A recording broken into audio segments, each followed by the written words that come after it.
আসসালামু আলাইকুম। নাম্বার সিস্টেমের ভিডিও টিউটোরিয়ালে সবাইকে স্বাগত জানাচ্ছি। আজকের বিষয় সংখ্যা পদ্ধতির রূপান্তর। সংখ্যা পদ্ধতির রূপান্তরের বেশ কয়েকটি নিয়ম আছে, তবে আজকে আমি দেখাবো কিভাবে বাইনারি, অক্টাল এবং হেক্সাডেসিমাল সংখ্যা পদ্ধতি থেকে ডেসিমাল সংখ্যা পদ্ধতিতে রূপান্তর করা যায়। অর্থাৎ এখানে যে প্রথম নাম্বার আছে বাইনারি থেকে ডেসিমাল, অক্টাল থেকে ডেসিমাল এবং হেক্সাডেসিমাল থেকে ডেসিমাল, এই তিনটি সংখ্যা পদ্ধতি কিভাবে রূপান্তর করবেন সেটা আমি আজকে আলোচনা করব। ওকে, তাহলে আমি প্রথমে বাইনারি থেকে ডেসিমাল যেটা আছে সেটা শুরু করি। 1 নম্বরে আমি বাইনারি একটা নাম্বার নিয়ে নিচ্ছি, র্যান্ডমলি একটা নাম্বার নিয়ে নিচ্ছি। এটা 2 equals to what in decimal. এখানে 10 দিলাম কারণ ডেসিমালের বেস 10। তো এটার অর্থ হচ্ছে যে 11101 এই বাইনারি নাম্বারটা আমার ডেসিমালে কত হবে সেটা বের করতে হবে। তাহলে আমি সেটা বের করি। এখানে ইকুয়ালস দিয়ে এখানে আমার দেখতে হবে যে কতগুলো নাম্বার আছে। তো এখানে 1 আছে 3টা, তারপর একটা 0, তারপর একটা ওকে। এবং এখানে আমার যে বেসটা আছে, বেসটা কত? 2। বেসটা আছে 2। তাহলে আমি এখানে প্রথমে 1 লিখব, এর সাথে বেস গুণ করব 2, তারপর আবার প্লাস সাইন দিব। এখানে কত আছে? 1।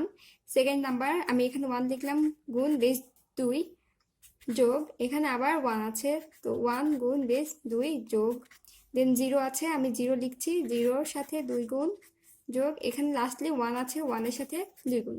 সো এই লাইনটা আমি লিখলাম। এখন আমার এই যে বেসগুলো আমি নিয়েছি, এই বেসের উপর পাওয়ার সেট করতে হবে। পাওয়ার সেটটা আমি কিভাবে করব? আমরা ডান দিক থেকে বাম দিকে পাওয়ার সেট করব।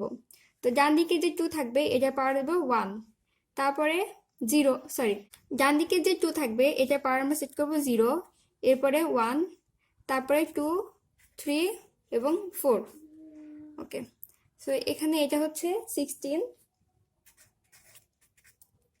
এটা 8, এটা 4, এটার মান হয় 0 এবং এটার মান হয় 1।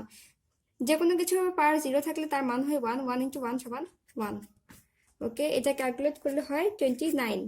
সো আমরা বলতে পারি যে 11101 সাবস্ক্রিপ্ট 2 ইকুয়ালস টু 29 সাবস্ক্রিপ্ট 10। তার মানে এই নাম্বারটা আমার ডেসিমালে হবে 29, অর্থাৎ 29। তো এবার আসি অক্টাল থেকে ডেসিমালে কিভাবে রূপান্তর করব। তো আমি আবার র্যান্ডমলি একটা অক্টাল নাম্বার নিয়ে নিচ্ছি, 751। এটার অক্টালের বেস 8, সো আমি এখানে 8 লিখলাম। এটা আমার ডেসিমালে কত হবে? তো আমি আগের মতোই এখানে আমার দেখতে হবে যে কোন কোন নাম্বার আছে, সেই নাম্বারের সাথে আমার বেস গুণ করতে হবে। তো প্রথমে আছে 7, এর সাথে গুণ করবে বেস। বেস কত? 8। 8 plus 5 into base 8 plus 1 into base আছে এখানে 8। সো আমার আবার পাওয়ার সেট করতে হবে। পাওয়ারগুলো আমি অবশ্যই ডান থেকে বাম দিকে সেট করব।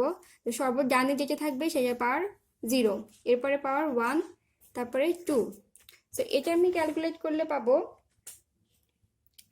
4 4 8, এটা পাবো 40 এবং এটা হবে 1। তাহলে আমার এখানে নাম্বার হয় 4 8 9 10।